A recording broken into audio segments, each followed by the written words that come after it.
The crew is ready. The stage is set. At fairs across the country, crowds gather for the thrills and spills of a tradition set in motion decades ago.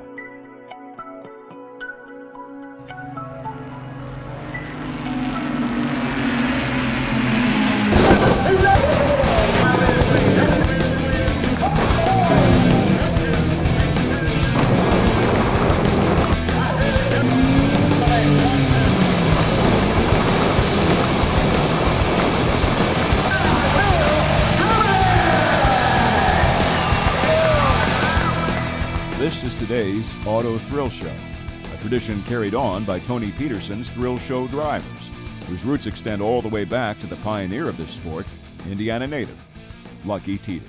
Not quite right. Want to make sure, I guess, that he can get the proper speed. Who is our unexpected guest this evening, Fred? Well, tonight, Harry, you are going to meet a most unusual gentleman. Lucky Teter was from Noblesville, Indiana, which is just up the road from the track a few miles. Born in 1902, Earl Lucky Teter was president of his high school class 3 years running, captain of the basketball team, and an outstanding football player. And an AAU junior welterweight boxing champion at the time. You know, he was solid. He was a broad, stocky guy. But his early successes couldn't prepare him for a near-fatal automobile accident that would change his life and send him on the road to record leaps and calamitous crashes. The car careened off the road, went down the embankment and into Cicero Creek. My dad told me that the road now is a straight stretch back then, almost like a roller coaster. He was badly burned, a concussion and back injuries, but he crawled up onto the roadway and someone actually picked him up while he was crawling down 32. They took him to the Hamilton County Hospital. Teter, Teet as they call him, pretty well tore the car up, but he came out of it. He had just taken out a health insurance policy, but hadn't taken the physical yet. So the insurance company wasn't real sure that they were going to pay for his medical expenses, which apparently were somewhat extensive. The local agent called the company and said, listen, he had to be in the pink or otherwise he would never have survived this accident. He was laying in a hospital bed and he dreamed up. He said, you know what? With all the attention that he got when he rolled his car, which almost killed him, he thought, I'm going to start a thrill show. And that's apparently when the Lucky part started. And as he was laying in that bed at that time, he knew what he wanted to do. He decided that people went to races, he thought, more for the entertainment of seeing people crash, the accidents, more than they did the actual racing. And some people claim it was while he was in the hospital following that accident that he came up with the idea of the automobile thrill show. He was very physically fit. That was the thing that allowed him to survive many of the stunts that he did because of his fitness. When he was recovering, he was actually at the family farm and he was giving boxing lessons. He was supposed to be recuperating, receiving some stipend from the insurance company. One of the insurance adjusters happened to stop by one day. Lucky went around with him in the ring, but the payment still kept on coming. Lucky Teter. Good evening, Mr. Teter. Good evening, Fred. You mind if I call you Lucky? No, I guess I'm lucky to be here, Fred. Well, you know, he went from a humble beginning. I believe he was test driving cars and working as a gas station attendant, just actually here in Ashland, Ohio. But tell me, how did you get started as a daredevil? As a kid, I lived in Noblesville, Indiana. Yes, it's near Indianapolis, and those 500-mile speed races always fascinated me. That he was making his own car polish and selling it to passersby at the county fair. And one gentleman came up to him and offered him $300 if he would roll a car.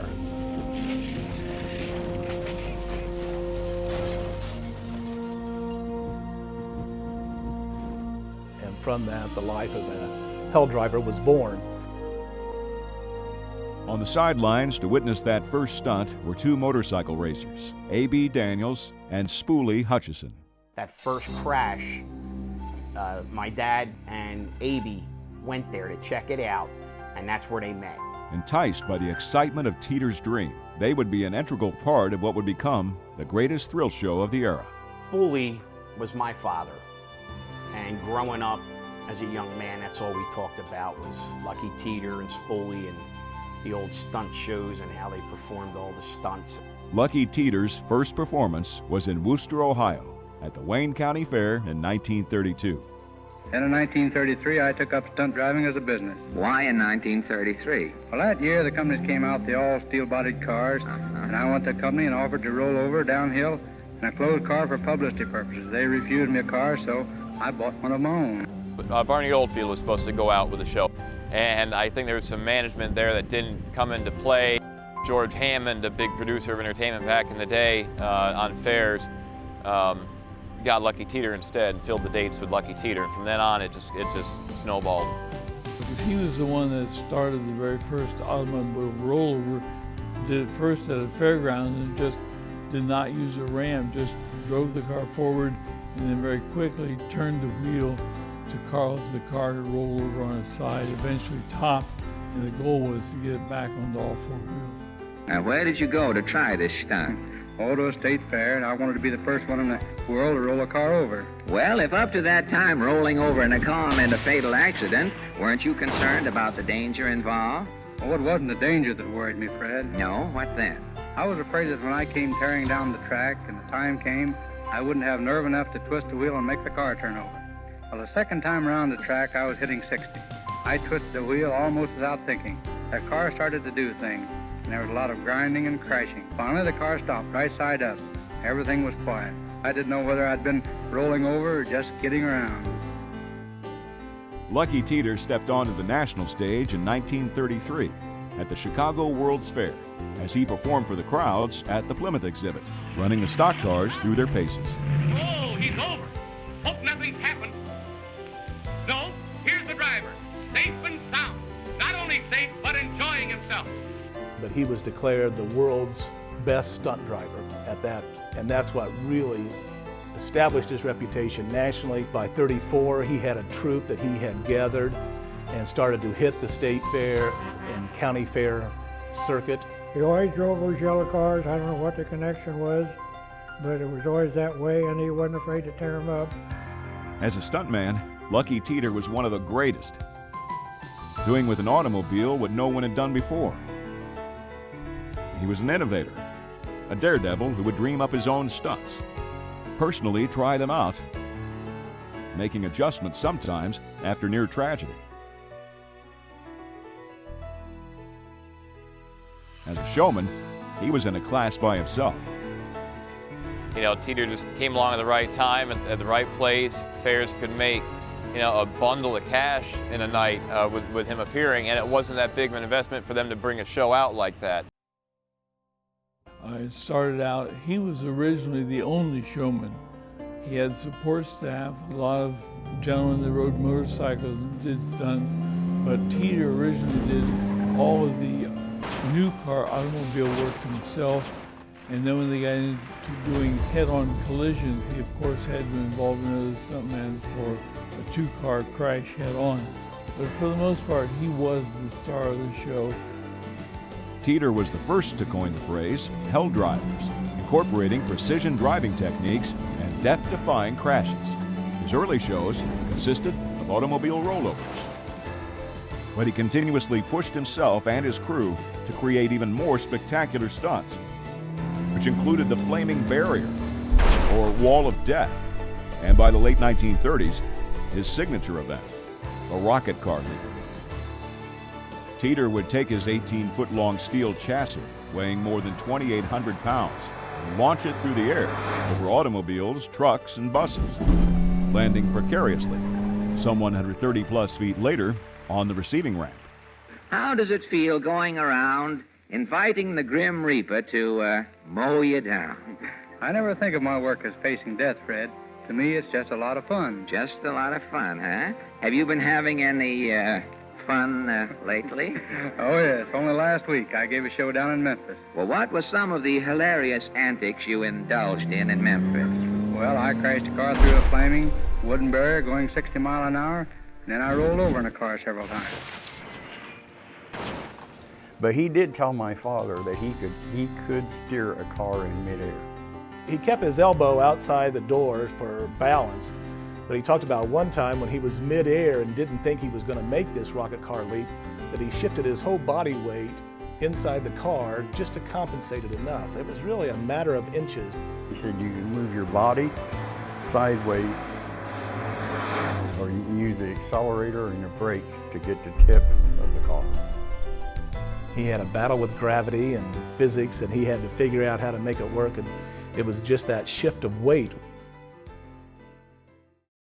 My dad always said that he looked like two different men when he took his shirt off.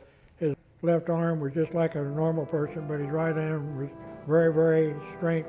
He never drove with his left hand. He had his hand out the window with a white handkerchief or something. He was always driving with one hand. Lucky Teter and his Hell drivers were a much-needed shot in the arm to fairs during the Depression years. Crowds flocked to witness the death-defying stunts Teter had dreamed up.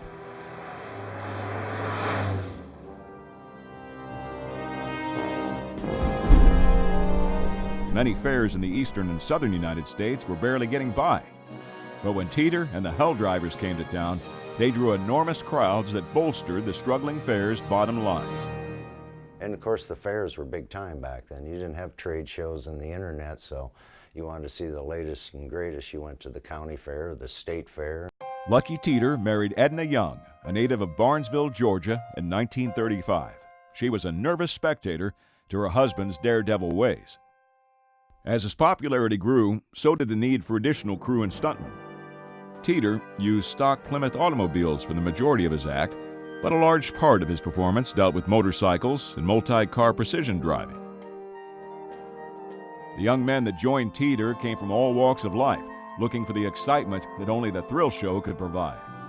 A.B. and my dad, before they were doing the stunts, were running moonshine. Yeah. So my dad, he already had the knack for driving and everything. It was a series of one-night stands, followed by long hours on the road, ending with life-risking stunts in front of enamored fans. Yet there was a long line of those who would dare fate as a Hell driver. One of them in particular that was with Teter for a long time was the name of Williams, and he did what they call the slide for life. The person performing the stunt would put his feet on the back bumper, and then they had ropes. He would take a rope in each hand. Teter thrilled the crowds with his version of the slide for life by adding fire.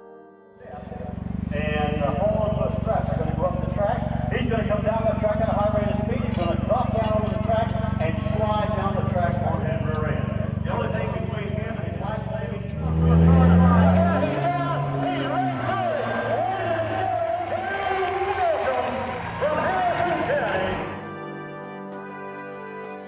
My dad would do all he did the rollovers, he did the T-bone crashes, which the two Fords would crash head on. And later, R.C. Teter told us how he performed the crashes. He and the other guy that was crashing the car would get it lined up, and then they'd jump behind the front seat, and they had padding back there, and it'd protect them from being hurt. He was out doing the stunts, and a guy said to him, he says, "Man, that guy doesn't have a spool in his head," you know, and the name stuck.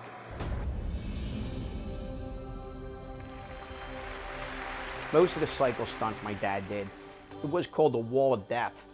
And back in the day, they'd actually have rolled iron from a gate, and then they would put the boards in there with the fire. They'd put $2 half on his eyes, and then they would wrap it with a bandana.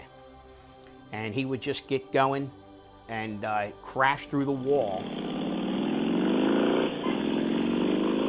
And the one time, one of the steel bars came down and cut the top of his head off a 1/4 inch. And man, it was blood everywhere, he was saying. When he came off the bike, I mean, his brains were just hanging there. There was blood everywhere. And A.B. took newspaper and just, you know, put it on there as much as he could before he went to the hospital. And then they ended up putting a steel plate in his head back then. Spoolie would rejoin the Hell drivers within weeks and continue performing stunts for several more years. My father, Russell Mills, was known as Spider Mills. He worked for Lucky Teter for several years. Russell Mills saw Lucky Teter perform, and he thought, I wanted to be part of that troupe. He was driving past Lucky Teter's garage, and he knew they were in town. So Russell Mills rides his motorcycle down Indianapolis, and out in front of Lucky's garage, zooms back and forth with not only going 50 miles an hour, but with no hands on the handlebar and with his feet wrapped around his head. Turned around, came back the next way, standing up. And each time he'd go past, there'd be more people out there watching him. So he's going 50 miles an hour in front of Lucky's garage trying to get his attention. Well, that did get Lucky's attention. And from that, Russell became Spider Mills and became part of his troupe. He was just a typical Hoosier farm boy. He just couldn't believe that people would pay money to see him have fun on a motorcycle. He just never did get a grasp on that.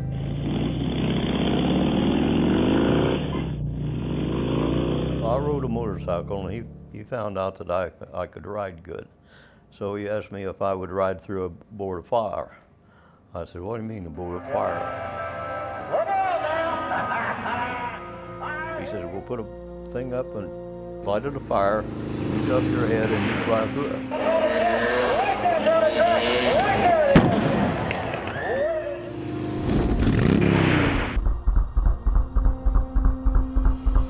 I think I got $12 for it. I look back at it now, I thought, why'd I ever do that for? A.B., he would take a plank of board and hold it. And he would have, like, the fans come down, like 30 or 40 would come down from the audience, and he'd tell them to jump in this big truck. And when they jumped in the truck, they would drive over A.B., and A.B. would let them drive over. Defiance of all danger. Yes, it takes a lot of nerve. Well, in the travels and such, they became like their own family, because when they would go into a new town, they were the only ones that knew each other. The people in the town didn't know them, and sort of kept them at arm's length, didn't know about these daredevils, hell drivers coming into the town, so they had to stay together, and as far as I know, never had any problems. It's just that people avoided them because they were a, quote, strange breed of cat. Spoolie and A.B. and the rest of the thrill show's crew and drivers were a band of brothers, sharing the same spirit of adventure. Together, they formed a makeshift family, bonded by courage and adrenaline, as they traveled from show to show, performing their dangerous driving feats. Dad's favorite time was when they would go into a town, and Lucky would have all this set up, and they would have a parade through town. And they'd have a big sound truck blaring the Beer Barrel Polka, and that was my dad's favorite song. And some of the motorcycle riders would have sirens on their motorcycles, and they'd go up and down the streets real fast and all this. It was just a special time.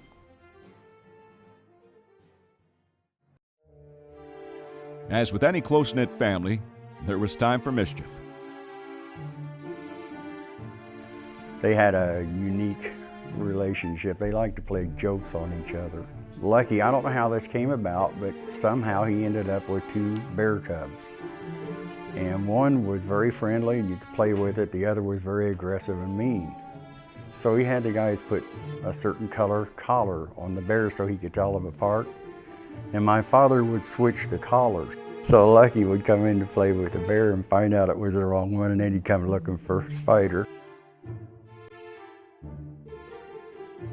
Couple towns they were in, they had hotel rooms right over the street, and there was no TV or anything, so to entertain themselves, and they weren't allowed to drink. So they would get paper bags, little paper bags, and fill them with water, and then they'd water bomb people down the sidewalk. And the people would get upset, so then Lucky would go down and give them tickets for the show. More like rock stars after they had performed, because you must realize when an automobile stunt driving show came to most of these towns, there had never been one there before. People, I think, went more out of curiosity, and when they got there and saw what they were able to do, things the spectators never dreamed possible with a motorcycle or an automobile. Therefore, they became heroes because they had done something that the spectators had never seen before.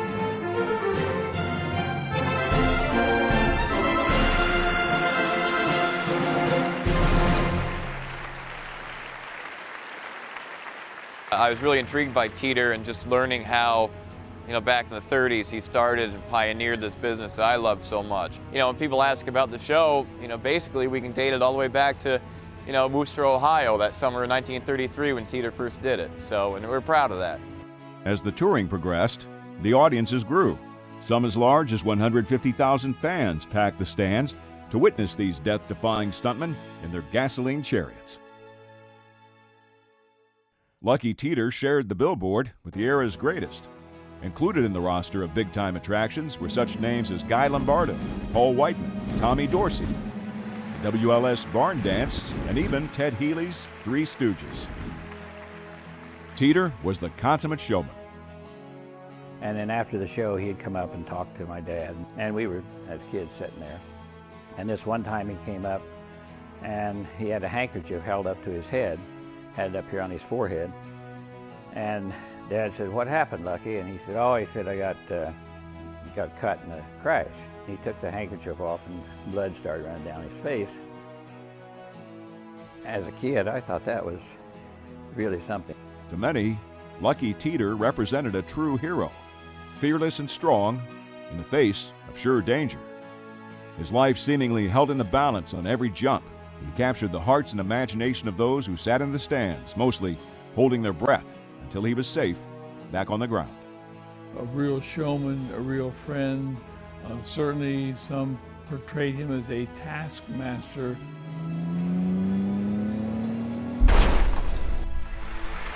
He kind of put it all together with the painted up cars and the uniforms, of course. They were way ahead of their time. My dad always said he ran a tight ship. All his guys had to be groomed proper, haircut. When they went somewhere, they went like a unit.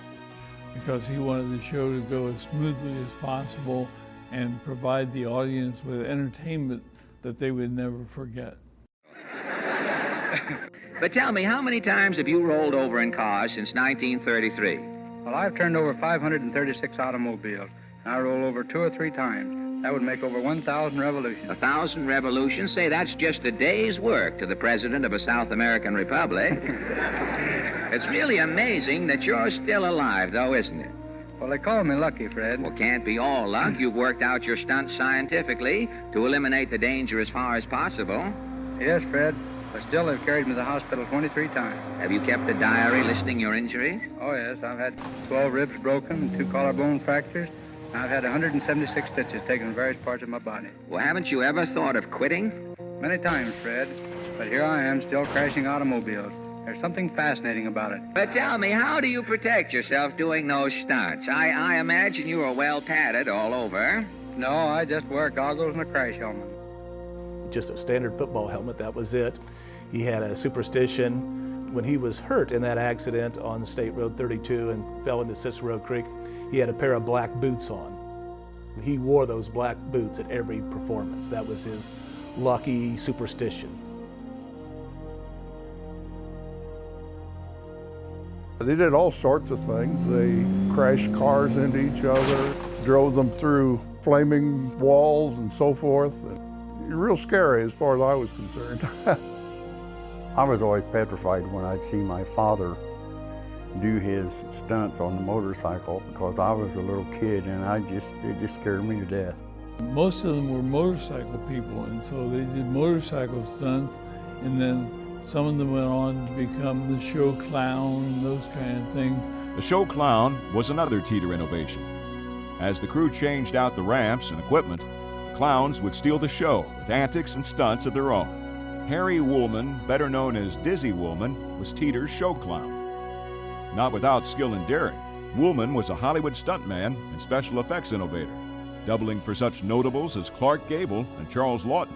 He even appeared in films, including playing the motorcycle police officer in the Abbott and Costello comedy, The Time of Their Lives.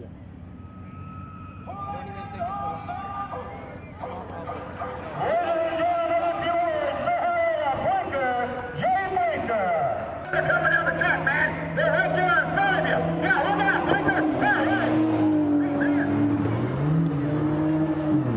Teter, you can see they're going to come up the ramp and they're rolling. Get out, Blinker. Chuck it in, man. Oh, look out. You get them right. was the first one that really used new cars instead of the old junkers. That distinguished him. He also was the first one that really took the stunt driver activity on the road and across the country. So, as I know of automobile thrill shows, you saw the evolution of the thrill show through Lucky Teter's organization from day one. So he evolved from the first couple of years, maybe first 3 years, using old clunkers to do his tricks. By 35, he had a contract with Plymouth. He would do all his stunts with just stock cars. I mean, no enhancements, it was just the car as it came from the manufacturer. 30 to 40 maybe chassis a year and about 50 bodies a year. But his equipment was meager.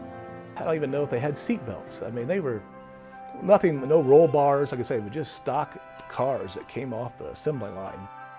The number of people expanded, the number of automobiles expanded, the type and sensationalism of the stunts expanded over time. Well, he was the pioneer, so I really guess that every time he got in the car and he tried something new, it was, nobody had any idea what was going to happen. You know, and you've got to give him credit for that. I mean, there's a lot of the stuff that we do today we take for granted, but it was pioneered by him. And he was the first guy who said, well, I'm going to try that. And speed-wise and what have you, he had no idea. It was all, let's go do it. You know, guts, I guess you call it, that he had. He was a daredevil. Here we go. Push it over. That's it. Hey, 1, 2, 1 for free roll. I think it's about done. Ladies and gentlemen, give it up for Terry the roll. Teter's reign as king of the Hell Drivers brought national attention, and with that, fame and fortune. In 1937, Life magazine reported that he was making in 37 $50,000 a year. It was the 2-day spread that was filmed when he was downtown Noblesville.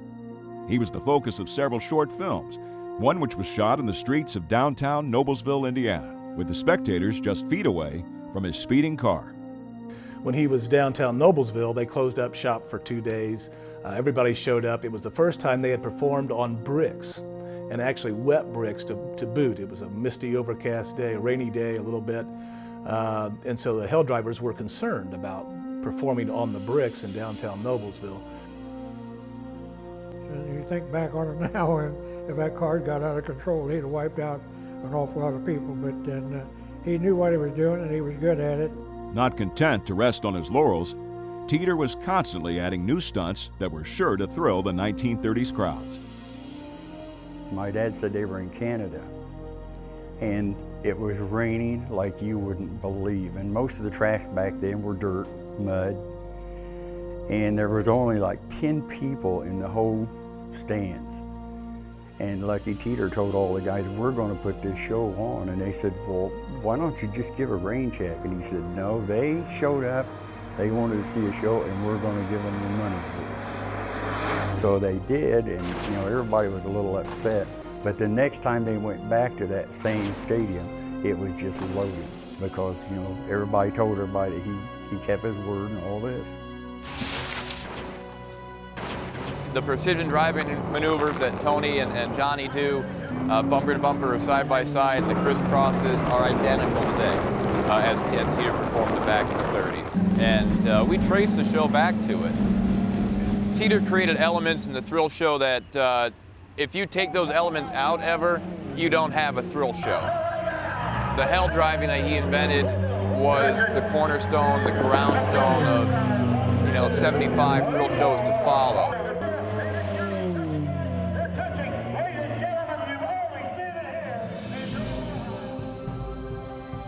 As his popularity grew, so did the attention of Hollywood. The first films that he did were promotional films, commercial films for tire companies, automobile companies, essentially testing the equipment, so to speak. Eventually they decided, okay, well, let's try him out here in Hollywood to do some of the work there. Then he started doing a couple of films. First film he actually did was in 1936, and the movie was Speed, and it was Jimmy Stewart's first feature film as a lead. He had been in other movies, and this was where the movie studio was essentially trying him out as a lead, and it's kind of a crazy story about a car company or a guy that develops a new carburetor and tests it out, the Indy 500. Even on the trailer, you can see where some of the stunt work is being done by Lucky Teter. You can actually tell his particular stunt. Watch him close! He's going up the ramp right now! He's over! And he takes her, and he will give her for round man dominant!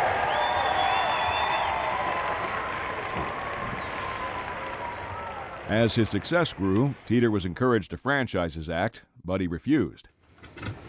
He did expand with 2 sets of gear and crew, but he personally performed at every show, and when necessary, flew to each destination while the alternate crew and equipment were en route. Every fairground, they started running. They even packed up and they even went to Cuba.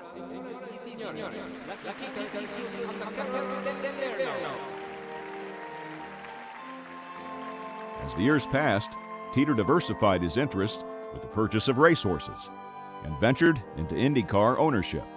In 1936, he entered a car for the 500, but he nominated himself as driver. He also purchased the Langhorne Speedway in Pennsylvania, which became the home of the East Coast hub for the thrill shows. So he ran in the 1937 500, and the car dropped out near the end. It finished 19th, but it wasn't running at the end. He had success in 1937. Everett Saylor was a driver from Dayton, Ohio, won the Central States Racing Association Championship, which was a really good circuit, but by AAA would consider that to be outlaw. Joey Chitwood, who later came into the thrill show business, raced with that circuit, and so they ran together. Childhood memories, those witnessing the Hell Drivers' death-defying acts, spawned many aspiring thrill seekers. All the kids were playing Lucky Teter. We played Lucky Teter with bicycles, and we played Lucky Teter with pushmobiles. And we went over, somebody had a curb that was 3 feet high, we would jump it with our bicycles, we would jump it with our pushmobiles, we would do about anything that we thought he was doing. Teter continued his rocket car leap at every performance as the decade rolled over to the 1940s. He continually expanded the distance of the jump-setting records and amazing crowds. Teter's wife had learned by now to live with his career as best she could, always shutting her eyes until he had landed his stunt safely. My father had contracted with Lucky Teter to take 3 nighttime photos. What Lucky was doing at that point was trying to create another world's record as far as doing a longer and longer jump. The finale being a 100-foot ramp-to-ramp jump over the length of a bus. And the stadium wasn't that big, so they actually had to open up the gates at the end of the stadium, and then Lucky would back his car all the way out to 33rd Street, right up to the curb, and then get up to what my father said he needed was 60 miles an hour to jump 100 feet. The car comes up the takeoff ramp, jumps over a bus, and you can see it in the photograph, and both front tires blow out on landing. You can see Lucky Teter pushing himself back in the seat, waiting for the impact of the landing. He made it, but he barely made it. The war was imminent. The War Department and the federal government had declared a moratorium put on state fairs to save, as there were also rationing of gasoline and rubber. So he knew that his days were probably going to be coming to an end. And they were all waiting too. They all had their numbers. I mean, they couldn't wait to serve.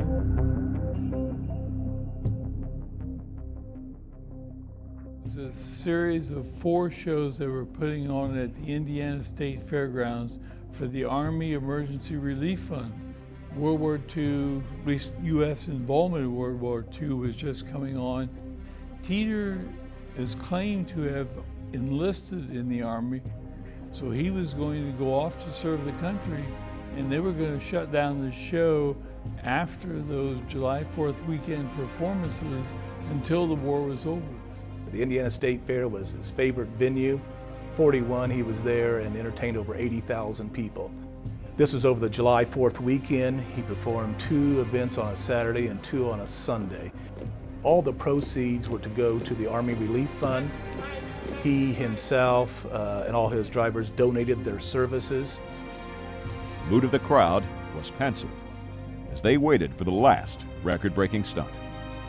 Lucky's crew assembled for the ramp-to-ramp jump, the signature rocket car leap that had become his trademark. He decided to make this one last effort for the good of the servicemen and the country. So he organized the Cavalcade of Thrills. He goes through all his events. There's somewhere between 20 and 29 stunts that are performed in any one show. He did his famous rocket car leap twice on Saturday. On Sunday, on the afternoon show, moves it 5 feet further. For the evening show, he decides to make it a 150-foot leap. Stuntmen are like any athlete or sportsman. They want to make a better record. So if you can do it well at 130, in his case, he was the only person in the world doing it, but he still was pushed by himself to make an even longer jump. And this was his attitude throughout the years. Each time, he wanted to make it a little bit more thrilling, a little bit more adventuresome. He wanted the audiences to see something they hadn't seen before. So that was it was a rather sad time, particularly for a showman like Teter, who enjoyed performing, and he got his glory from that. So he was willing to take the risk. I mean, he had amassed a large fortune just through risking his life every day, but he never seemed to stop. That's what the crowd pays to see, you know. He climbed into his car for his final stunt with a heavy burden. He was facing the end of the stunt world as he knew it. More rationing and the loss of personnel to the draft. His world would change forever. So on that evening, it would have been his last performance, because at that point, the war effort had already really put an end to the show. This benefit performance, this was the last event of the night, the last time he would have been behind a wheel. So he warms up for what is normally, and the announcer announces that if there's anything wrong, Lucky will usually pass the ramp to the right and do another lap around the mile-long track. Normally, for the ramp-to-ramp jump, he liked to do a ramp just to check his speed, as many of the people still do today that are doing a jump, because speed is so critical. If you fall short, obviously you can get into the receiving ramp. If you are too fast and go long, you have a chance of the car nosing over and flipping over. His dad, his mother, his sister Ruth were there. His car wasn't running right.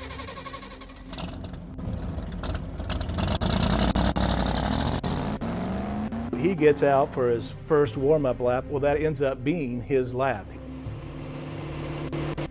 And I knew he wasn't going fast enough. Normally, he would veer off at the last minute just to create a little suspense for the crowd that they think something's wrong, and just to build up some suspense or excitement. This particular time, his warm-up lap was his lap. This last jump, his dad knew that he didn't have it up to full speed. The car wasn't performing properly, and he was hoping that Lucky would go around another time, but he decided to go ahead and make the jump. And I heard the car missing coming. Takes the ramp on the first opportunity. Let's say he's going 65 mile an hour, tries to go 150, probably goes about 147. I said, he's not going to make it. And he got about halfway, and I knew right then, I said, he won't make it. And there was about 5 of us standing there. And they said, why? And I said, he's not going fast enough. He misses it just by a few feet, crashes into the heavily reinforced wood. And he hit right in the end like that, and that's what it done. We all run over there, and that was it. When we run over there, I looked once and I saw him, and I just turned around and walked away.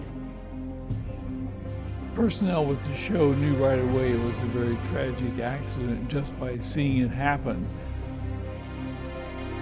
The crossbar of the receiving ramp came in through the windshield, hit the steering wheel, and pinned Teter to the seat. takes them over a half hour to extract him from the car. And so when they went over there, they knew that their speculation had been verified. It was serious. It took the rescue workers about 30 minutes, as I understand, to get him out of the car.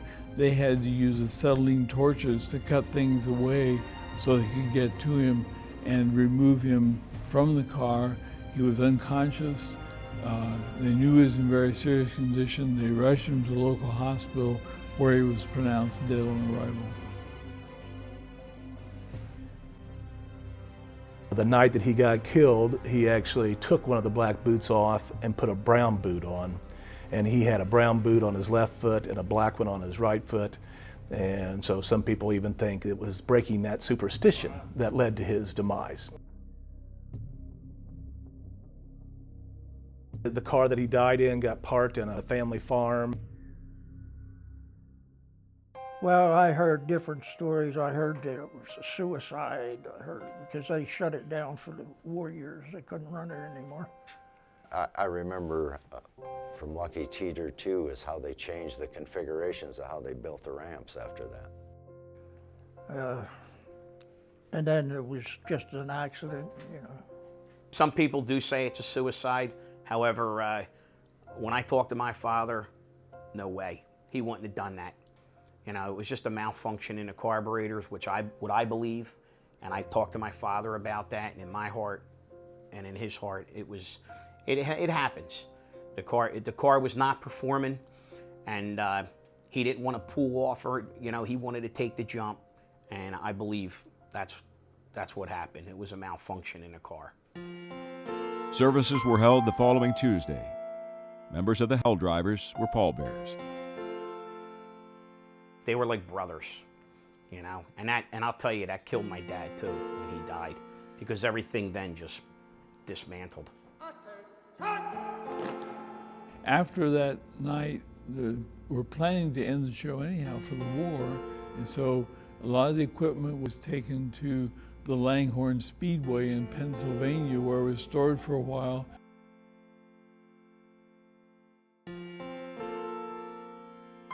Sometime after the demise of Lucky Teter, Chitwood had kept in contact with the wife, the widow. And it was Joey Chitwood who carried on the Teter tradition through the automobile thrill shows. He purchased the assets of the thrill show business. There were several other famous shows at that time, and so that was the beginning of the Joey Chitwood Thrill Show. So that they could stage similar automobile shows around the country, and again, particularly in the Midwest and Northeast, because that's where people had seen the Teter show, and they were anxious to go back to those kind of shows.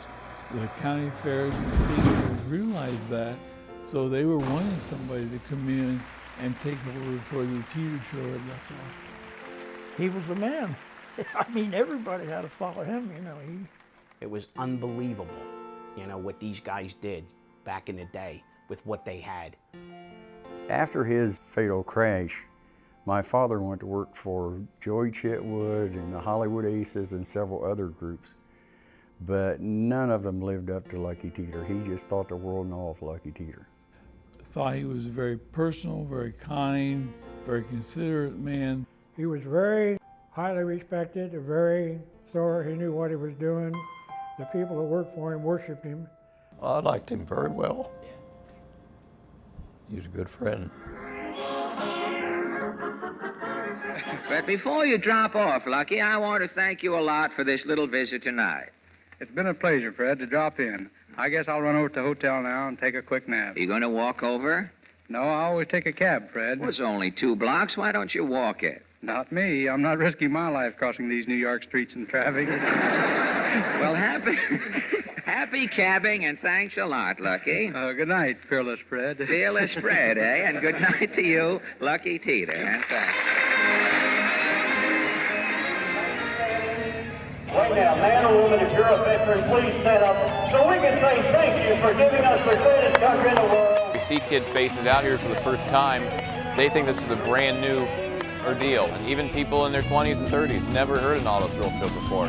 And it's like, man, how can you ever, you know? Then they open up into a whole new world, you know.